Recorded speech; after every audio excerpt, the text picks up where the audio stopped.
Huh. So? Girls, baliw talaga tong coach na to. Gusto na naman niya ako maging best friend.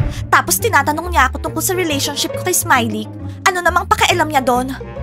Ano kayang isusuot ko? Shh! Baka marinig ka niya. Sigurado may reason siya kaya tinatanong niya si Smiley. I smell something fishy. Magpalit ka na ng damit, hintayin ka namin. Mary, Nat, okay lang ba kung ito yung isusuot ko? Okay, Diana, bilisan mo na. Kev, alright. Nandito yung susi. Iniwan nila.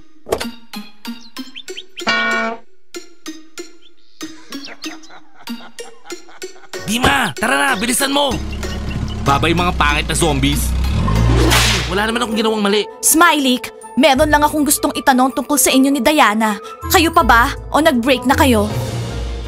Smiley, huwag kang kabahan. Nagtatanong lang naman ako. Nagtatanong ka lang? Well, sa ngayon wala na kami ni Diana. Pero babalik siya sa akin. Talaga? Sa tingin ko, yung cool na basketball player na katulad mo, kailangan ng coolest cheerleader. Wow, ang tapang talaga ni Kev ko. Nakaka-inlove. Zalina, alam mo naman kung anong gagawin namin dyan sa Kev mo, di ba? Wag na wag niyong gagalawin si Kev ko. Magda-drive kaming dalawa. Mamamasyal kami. Yan na nga ba sinasabi ko eh. Kukunin ng mga football players yung kotse nila. Sino ba nag-iwan ng susi doon sa kotse? Sino sa inyo? Oh, ba't tinitignan niyo akong ganyan ha? Well, wag na nating problemahin yung car ni Dima. Total car naman niya yon. Pero kung gusto nyo, mayaman si Diana, ibibili niya kayo ng car. Kitty, hindi ko sinabi yon. Wow, bibili ka ng sasakyan, love. Bilin mo yung jeep para kasya tayong lahat. Wow, pangarap ko mag-drive ng Range Rover. Oh no, Diana, lagot ka. Hey boy, my boy, la la la la la.